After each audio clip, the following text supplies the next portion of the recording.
this video, to celebrate 90,000 subscribers, it's another Leyland National. Why ever not? Looking particularly forward to this because this is not just a National, this is a Super National. And pleasingly, it also still has the correct Leyland 510 engine. So let's get into the history of these remarkable buses. So the Leyland National, as featured in my 30,000 subs video 3 years ago. But things have changed for all of us since then, rather dramatically. And I think it's very fitting to drive one that is much closer to stock condition. Leyland National, famous for being designed by Giovanni Michelotti, which is why I think it has considerable design flair for a bus. But also unusual in that it was an integral bus. You didn't buy a chassis and send it off to somewhere for bodywork, you bought a complete bus. Unlike that earlier National, this one is longer. This is the 11.3 metre length rather than 10.3. It has longer side windows. And you could have options of extra doors. There were some airport ones that had an extra door on the other side as well. But the key thing is it's integral. There's no separate chassis. It's made up of these very, very similar sections, some of which were used on rail buses. And we've got a rear-mounted 6-cylinder headless engine, which we'll take a look at right now. So here is the engine. It's a bit difficult to see all of it because it's sort of underslung here at the back. It's a flat straight six engine, and we are at the what should be the cylinder head end, but actually these engines don't have cylinder heads. That was one of the things that the previous generation diesel engine had suffered head gasket failure. So Leyland's response was to do away with the cylinder head altogether and have it all integral, as some early sort of car engines were. It wasn't quite the problem-solving experience they hoped for, and these engines were a little problematic in service. You've got the turbocharger over here. This one was modified way back in the 80s and has a hydraulic-driven fan rather than a jack shaft and a belt drive. I remember watching those fans as a child, slightly fascinated by them. But 8.3 litres, and somewhere in the region, I think there were sort of 180 up to 220 brake horsepower, depending on tune. And obviously you could change the gearing as well, whether you wanted to go on motorways or just potter around town. But yeah, sadly not Leyland's finest moment, that engine. But for me, a National has to have that power plant. That is the noise of my childhood.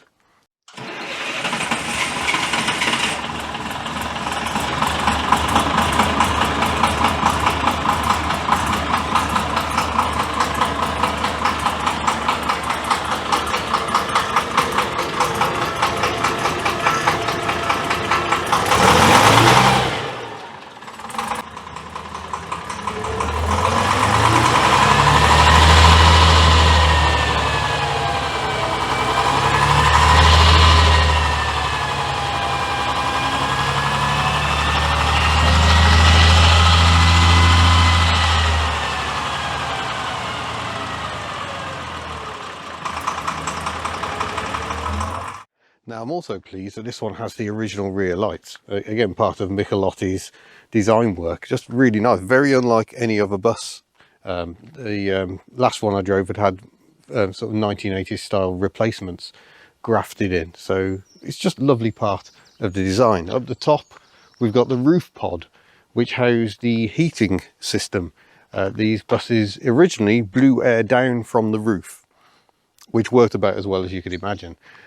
So later buses lost their rooftop pod, but for me it's an important part of the design. It's one of the things that makes these buses look so good.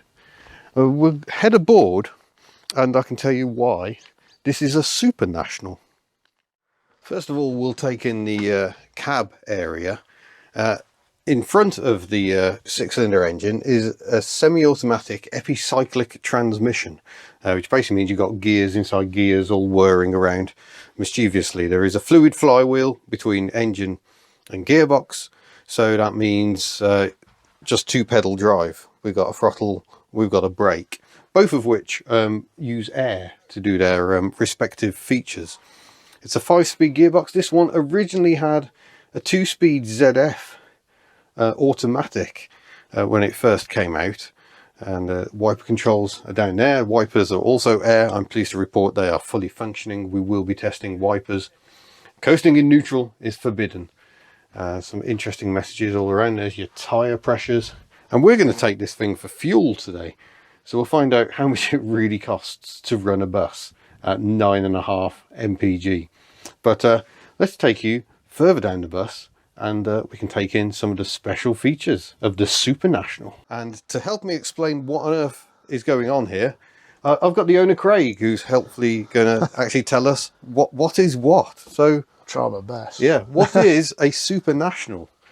Right, well, Super National was, well, it's kind of two things. Firstly, it was Leyland's sort of code name for any National that was built as a non-standard bus, because the Nationals that were completely different to demonstrate that they didn't have to just be the completely standardised bus that they were. So they did one as like a fully fitted sort of ambulance where you loaded your stretchers in through an opening back window. Okay. They did two as Midland banks, mobile Midland banks. They did one with a completely flat floor all the way to the front, and coach seats, which will be at Gaydon this weekend.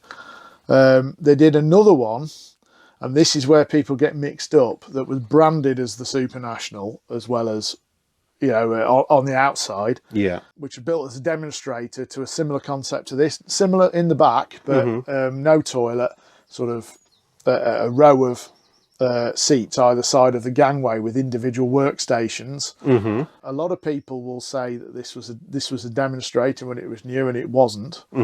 It was National Travel South East wanted a Super National for their sort of corporate work. So how much of this is original? Because it's had a few owners along the way. The layout, the basic layout of the whole thing is the same.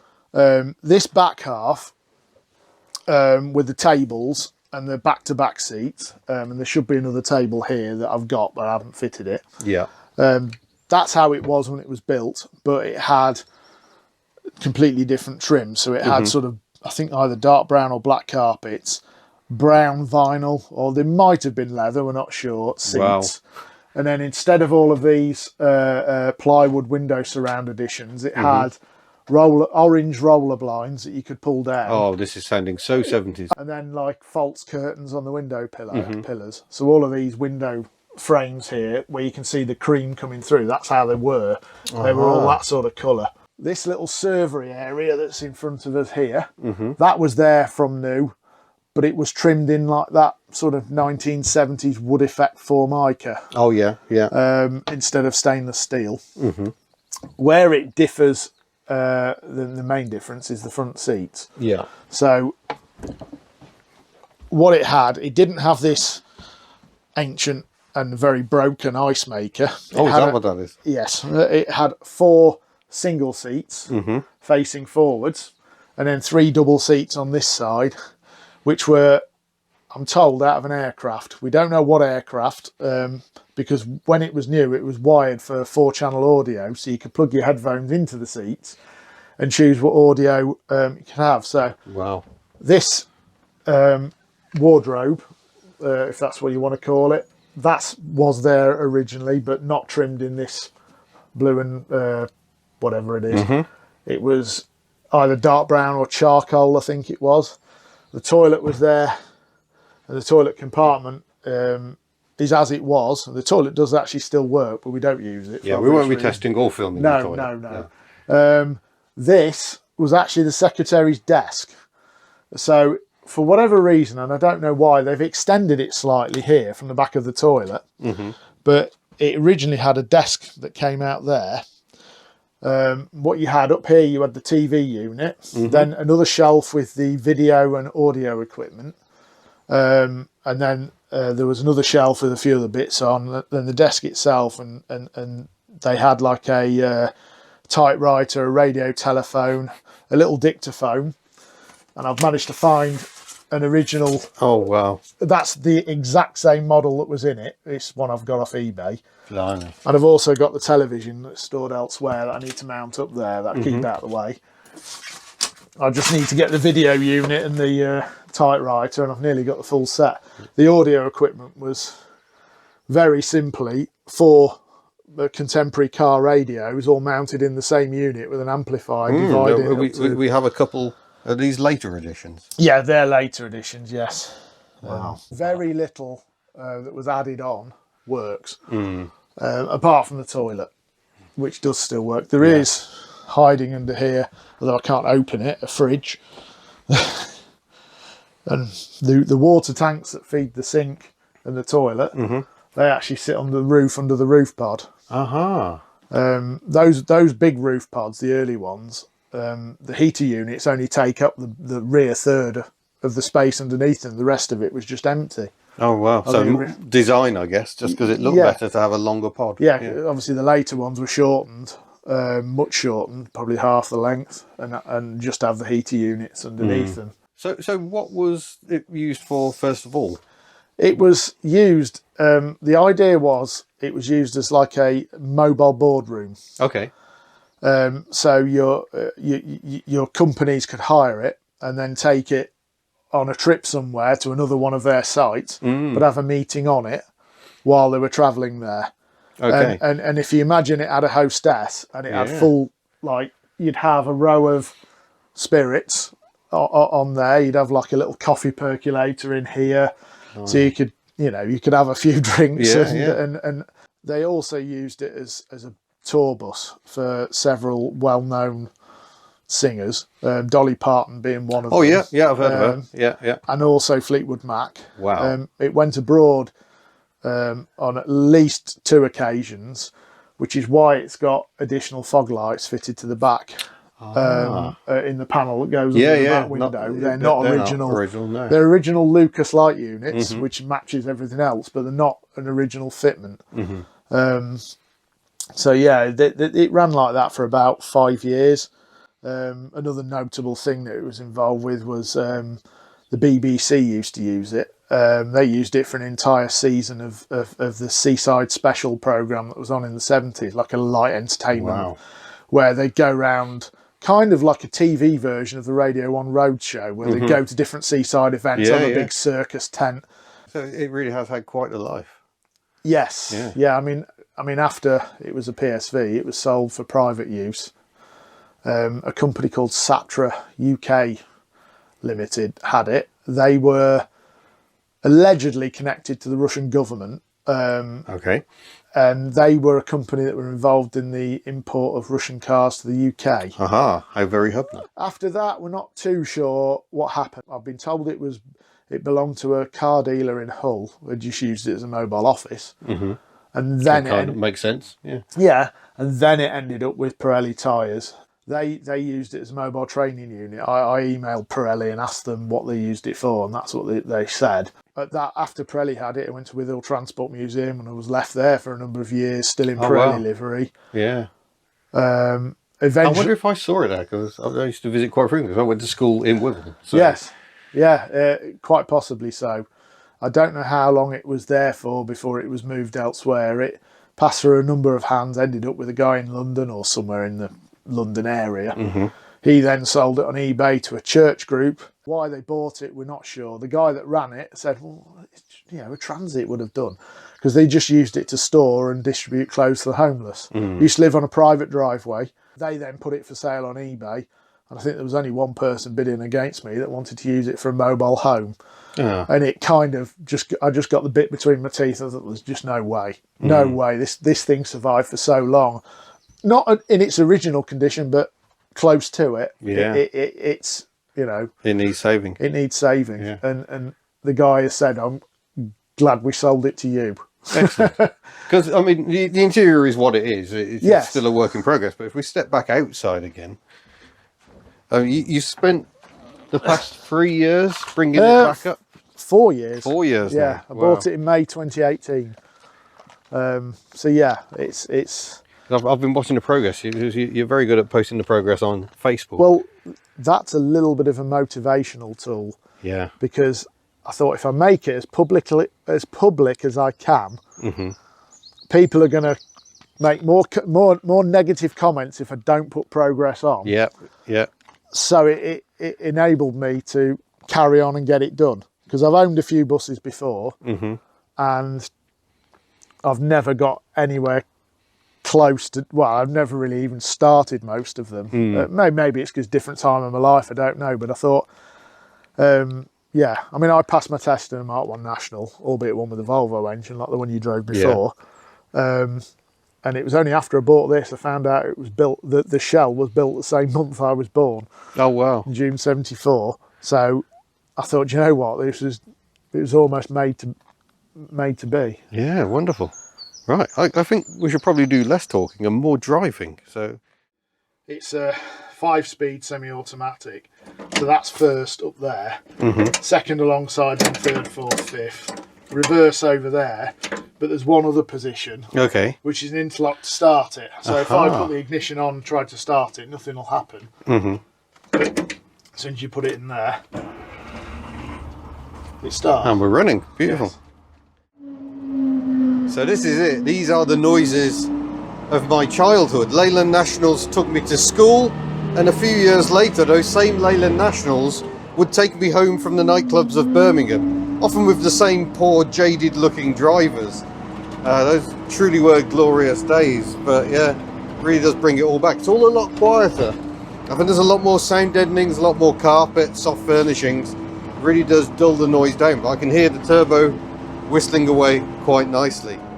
Just as an aside, this Hubnut sticker is upside down because it was applied to the window, but then it was discovered that the window was in upside down. The markings, the maker's markings, were in the wrong place. So the person who refitted the window put the window the right way up. That's why we've gone a bit Australian, which is actually quite fitting because I saw a Leyland National preserved in Hobart, Tasmania. They did have a fleet of them over there, but as an export market, it was all a bit limited for the poor Leyland National. They ended up selling about 7,700 of them here in mostly here in the UK. Some went to the Netherlands, as I am going this very weekend. But really, this was a British bus for British operators. It was a joint development between British Leyland and the National Bus Company. The National Bus Company was formed by the government nationalising public transport, so it oversaw all the main British municipal bus companies, and so they were forced to take the Leyland National. It became the only bus option for them for single deckers, so it had a devastating effect on the UK coach building market. All Leyland's other marks, they owned AEC, Daimler, all making single decker designs, Bristol as well, all killed off. So it's very sad in a way, but this is the bus of my childhood, so I can't be too upset about it, really. Oh.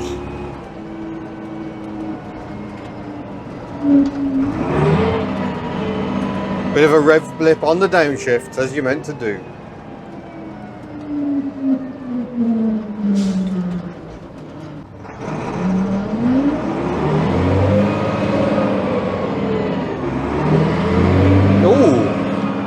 Look at that, lovely Volvo 740. Very nice.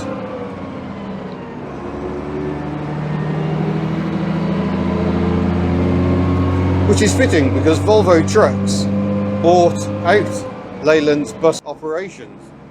So the factory where these were built, it was used by Volvo for a time to build Olympians, which was originally a Leyland design. But it's now owned by Eddie Stobart. Okay, here we go then. Select second gear. And now we just got to wait for a gap in the traffic.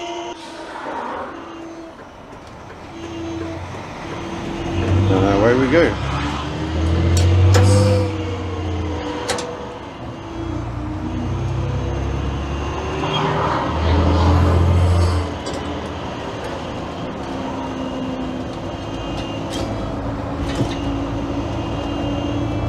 Oh yeah, nice bit of clag behind us, but away we go in the Leyland SUPER National.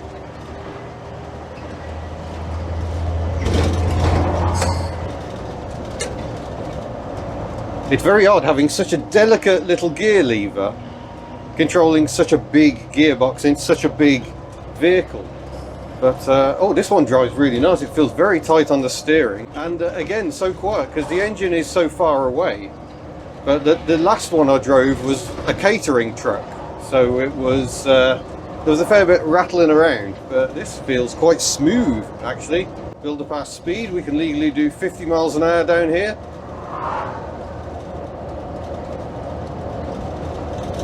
Yeah, this actually feels nice and refined. I'm liking this quite a lot.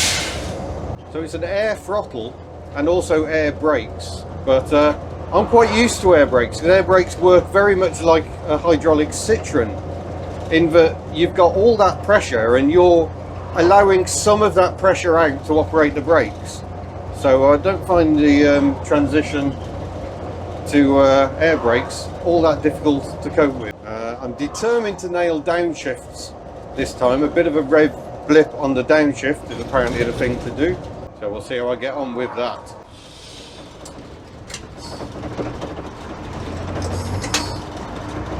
Got myself between my gears, there we go. We got third, we're away.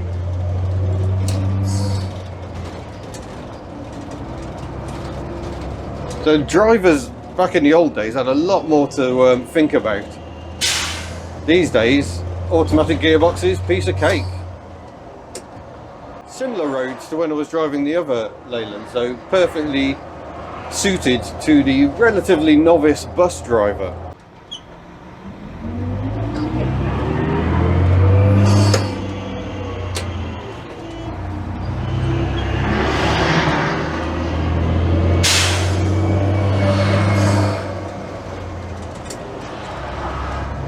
That was a nice shift, I enjoyed that one.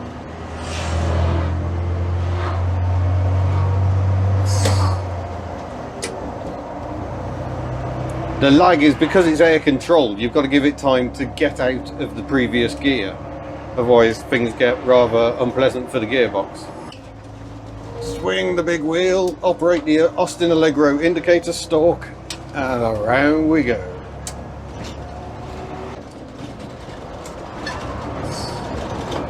Oh, they're giving me a good test through here, aren't they? Didn't know these were here. Straight on.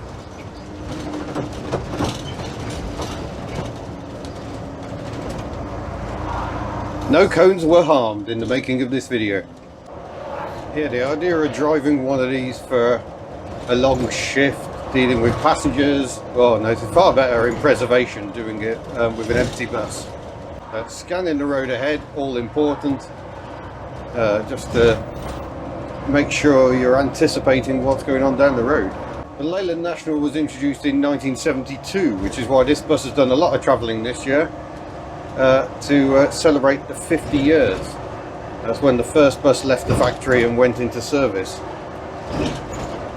Production ended, I think, in 1985 with the National replaced by the Lynx, a very different sounding vehicle.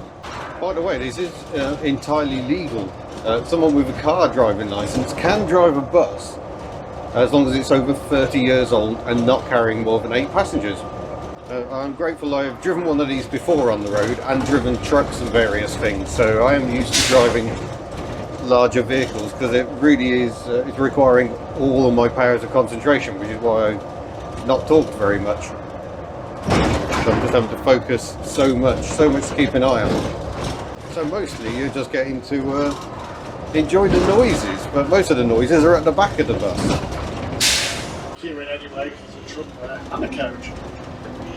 So just pull up so somewhere behind that coach. Yeah. There we go. Time for some expense.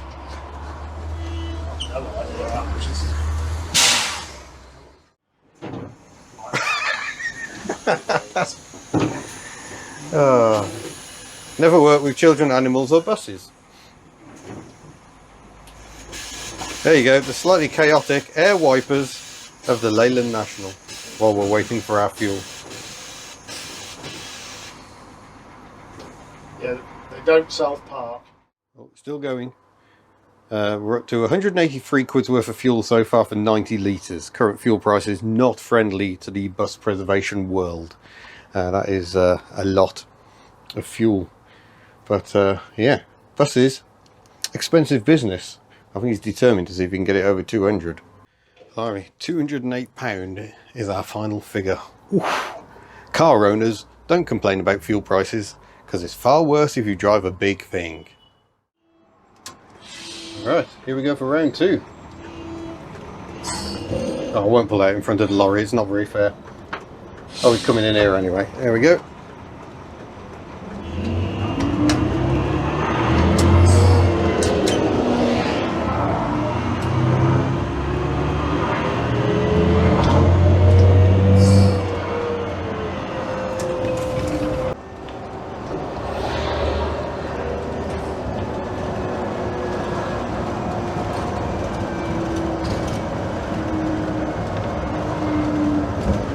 Oh, hello, Ford Thunderbird. Unexpected sights.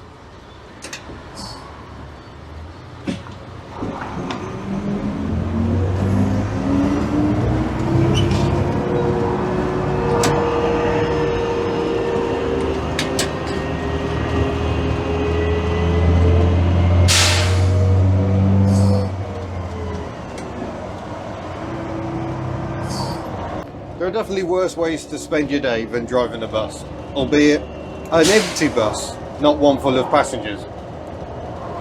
Or school children, even worse. Whoa.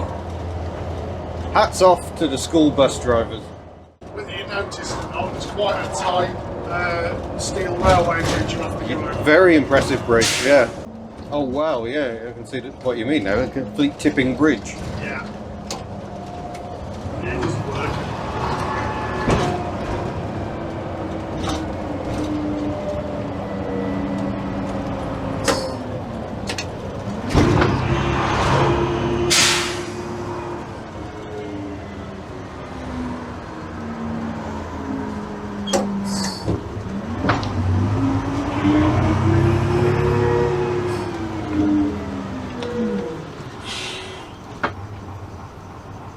Or will we be alright at that? Okay.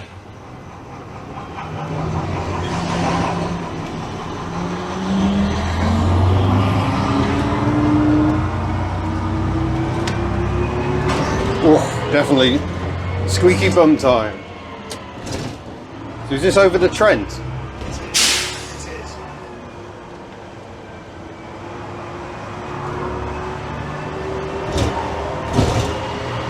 What a structure.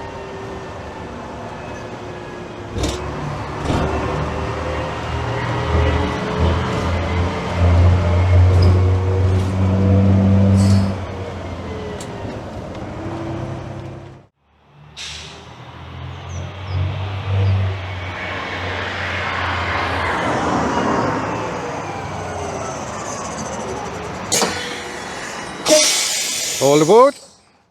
So there we go. Not a lot of talking because I was concentrating so hard, but oh, so enjoyable. I could just listen to this soundtrack all day. Unfortunately, what I've actually got to do now is drive several hours on the motorway, but yeah, it's been absolutely splendid. So thank you very much for watching. Thank you to all 90,000 of you that have clicked the subscribe button. I still can't believe that, but if you haven't yet, give it a click because we're going to do something even more impressive for the 100,000. I've no idea what it is, but we'll find out at some point anyway. So thank you for watching, and I shall see you in a future video. Farewell.